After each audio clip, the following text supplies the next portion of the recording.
प्रश्न नंबर आपका 1123, निम्नलिखित पर विचार कीजिए। निम्नलिखित में से कौन से लक्षण कुषाणों से संबंधित है?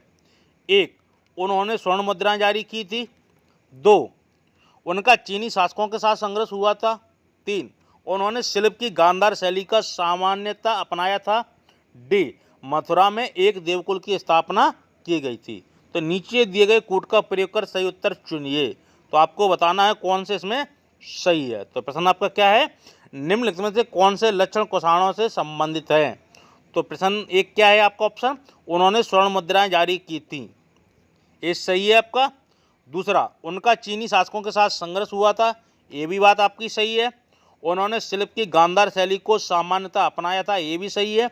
मथुरा में एक देवकुल की स्थापना की गई थी, तो आपका ए भी सही है। तो आपका ऑप्शन नंबर होगा डी, 1, 2, 3, 4।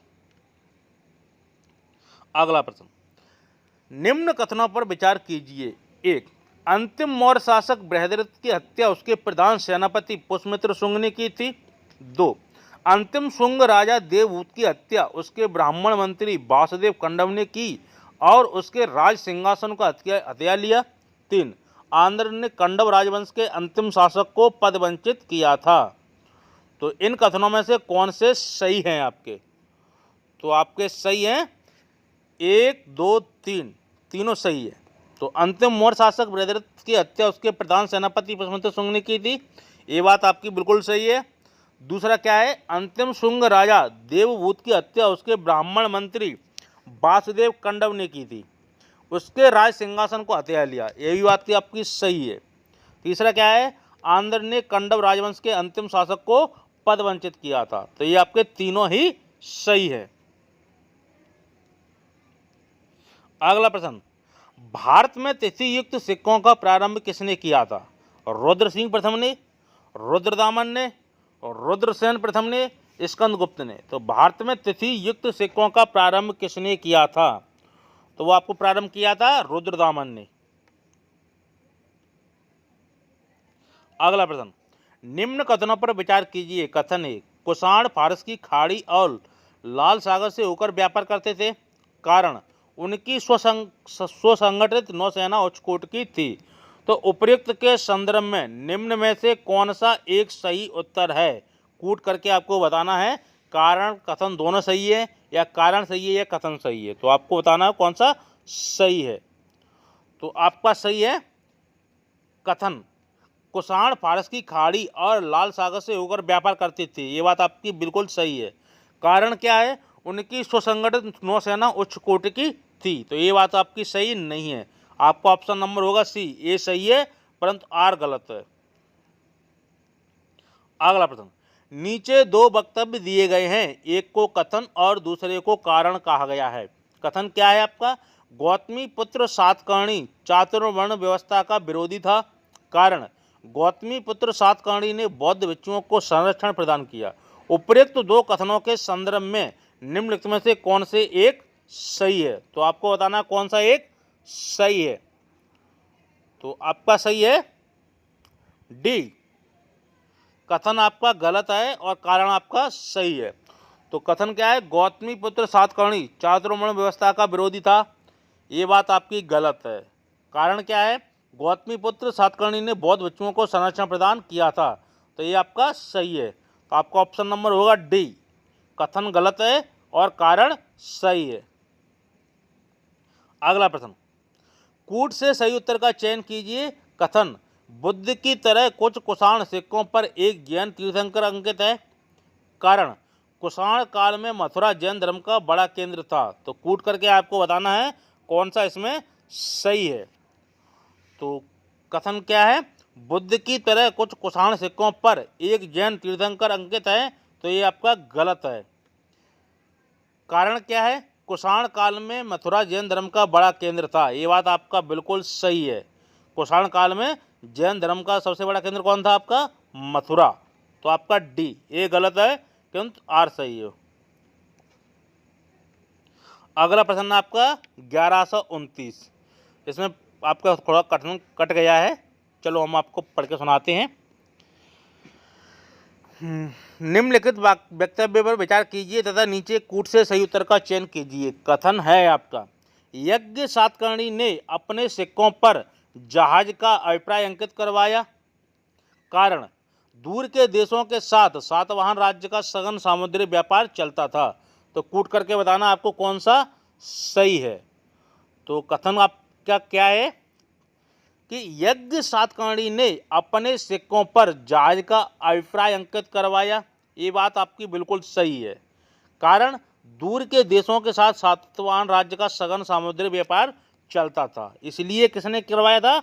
यज्ञ सातकर्णी ने अपने सिक्कों पर जहाज का अभिप्राय अंकित करवाया था। तो आपका बी सही है। ए और आर दोनों सही है तथा ए की सही व्याख्या आर है। अगला प्रश्न 1130, निम्नलिखित कथनों पर विचार कीजिए। ए, नंबर 1, चीनी तीर्थयात्री फायान ने कनिष्क द्वारा आयोजित की गई चतुर्थ महान बौद्ध परिषद में भाग लिया। नंबर 2, चीनी तीर्थयात्री ह्वेनसांग हर्ष से मिला और उसे बौद्ध धर्म का प्रतिरोधी पाया। तो उपरोक्त कथनों में से कौन से सही है? तो एक आपका क्या है? आपका वो है चीनी तीर्थयात्री फायान ने कनिष्क द्वारा आयोजित की गई चतुर्थ महान बौद्ध परिषद में भाग लिया। क्या ये बात आपकी सही है? तो ये बात आपकी सही नहीं है। दो क्या है? चीनी तीर्थयात्री ह्वेनसांग हर्ष से मिला और उसे बौद्ध धर्म का प्रतिरोधी पाया। तो ये भी आपका सही नहीं है। तो आपका ऑप्शन नंबर होगा डी, उपरोक्त में कोई नहीं।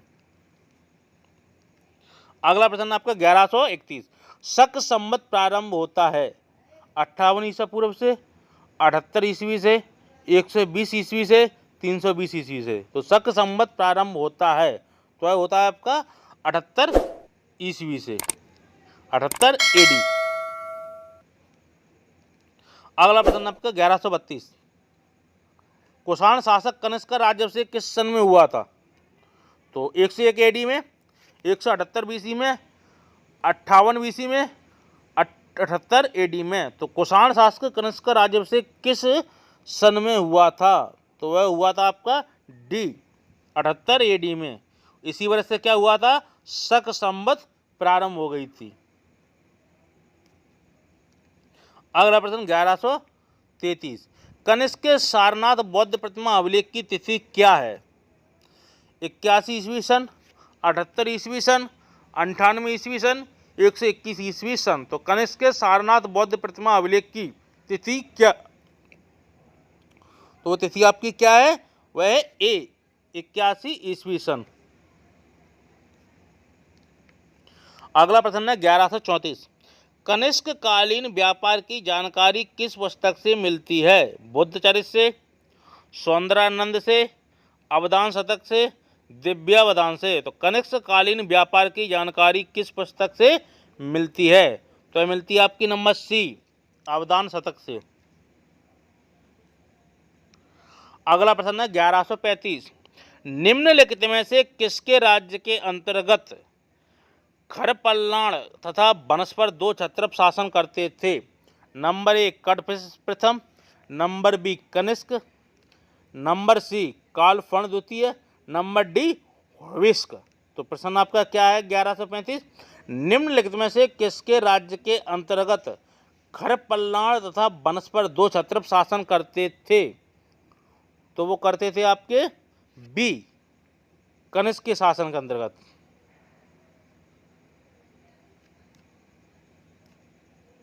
अगला प्रश्न, कनिष्क के समकालीन निम्नलिखित नामों का अध्ययन करें और निम्नांकित उत्तर कोड के अनुसार अपना उत्तर इंगित करें। 1 अश्वघोष, द्वितीय वसुमित्र, तीसरा कालिदास, चौथा कम्मन। तो आपको बताना है कनिष्क के समकालीन कौन कौन थे? तो वो थे आपके नंबर 1 और 2, अश्वघोष और वसुमित्र। तो ये किसके समकालीन थे? ये आपके कनिष्क के समकालीन थे, है ना। आपका ऑप्शन नंबर होगा सी। अगला प्रश्न, निम्नलिखित में से कौन कनिष्क प्रथम के दरबार में नहीं गया था?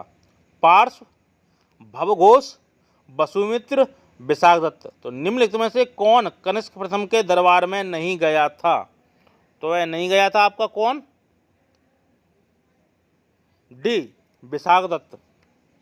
तो कनिष्क प्रथम के दरबार में नहीं गया था विशाखदत्त।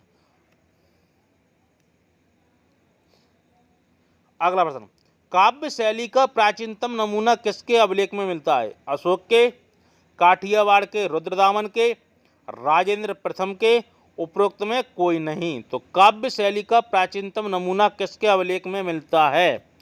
तो किसका अभिलेख में मिलता है? वह मिलता है आपका नंबर बी, काठियावाड़ के, रुद्रदामन के। तो काव्य शैली का प्राचीनतम नमूना किसके किसके अभिलेख में मिलता है? तो काठियावाड़ के, रुद्रदामन के। अगला प्रश्न आपका 1139, उत्तरी तथा उत्तरी पश्चिमी भारत में सर्वाधिक संख्या में तांबे के सिक्कों को जारी किया था? कुषाणों ने, इंडो ग्रीक ने, शकों ने, प्रतिहारों ने। तो उत्तरी तथा उत्तरी पश्चिमी भारत में सर्वाधिक संख्या में तांबे के सिक्कों को जारी किया था, तो वो किसने किया था? कुषाणों ने। 1140, बुद्ध का किसके सिक्कों पर अंकन हुआ है? कनिष्क का, भीम कडफिसेस का, नहापाण का, बुद्धगुप्त का। तो बुद्ध का किसके सिक्कों पर अंकन हुआ है? तो किसका अंकन हुआ है आपका? कनिष्क का। अगला प्रश्न है 1141, किस कुषाण शासक के सिक्कों पर सबसे अधिक संख्या में हिंदू देवी देवताओं को अंकन मिलता है? तो ए कनिष्क प्रथम, बी भीम कैडफाइसिस, सी हुविस्क, डी वासुदेव। तो प्रश्न क्या है आपका 1141, किस कुषाण शासक के सिक्कों पर सबसे अधिक संख्या में हिंदू देवी देवताओं को अंकन मिलता है? तो वह आपका सी हुविस्क। तो मित्रों हम इसमें कम से कम आपको 40,000 ऑब्जेक्टिव प्रश्न सॉल्व कराएंगे, इसलिए हम एक भी प्रश्न नहीं छोड़ रहे हैं। इसलिए कोई प्रश्न बड़ा आ रहा है, कोई प्रश्न छोटा आ रहा है। हम औरों की तरह वीडियो नहीं बना रहे हैं जिसमें कि अच्छे अच्छे प्रश्नों को वीडियो में ऐड करें जो कि आपको देखने में तो अच्छे लगें, है ना, और वो एग्जाम में आपको हेल्प ना मिले। तो हम इस चैनल पे वो प्रश्न सॉल्व करवा रहे हैं जो आपके एग्जाम में वास्तविक आते हैं और आपको वास्तविक इसमें लाभ मिले। तो प्लीज़ चैनल को सब्सक्राइब जरूर कर लें और शेयर भी आप वीडियो को करते रहें, जिससे आपको प्रत्येक वीडियो आपको समय पर मिल सके। अगला प्रश्न है 1142, निम्नलिखित में से कौन से विद्वान कनिष्क के समकालीन थे? नंबर 1 अश्वघोष, number 2 Nagarjuna, number 3 Vasumitra, number 4 Chanakya. नीचे दिए गए कूट का प्रयोग कर सही उत्तर चुनिए। तो बताना है आपको कि निम्नलिखित में से कौन से विद्वान कनिष्क के समकालीन थे। तो वो कौन से समकालीन थे आपके? वो थे डी 1, 2, 3, अश्वघोष थे, नागार्जुन थे, वसुमित्र थे। तो कौन से विद्वान कनिष्क के समकालीन थे? अश्वघोष, नागार्जुन, वसुमित्र। अगला प्रश्न है 1143, निम्न में किसके चरक को संरक्षण प्रदान किया है? मिलिंद, चंद्रगुप्त द्वितीय, पुष्यमित्र शुंग, कनिष्क। तो निम्न में किसने चरक को संरक्षण प्रदान किया है? तो वो किसने किया था? कनिष्क ने।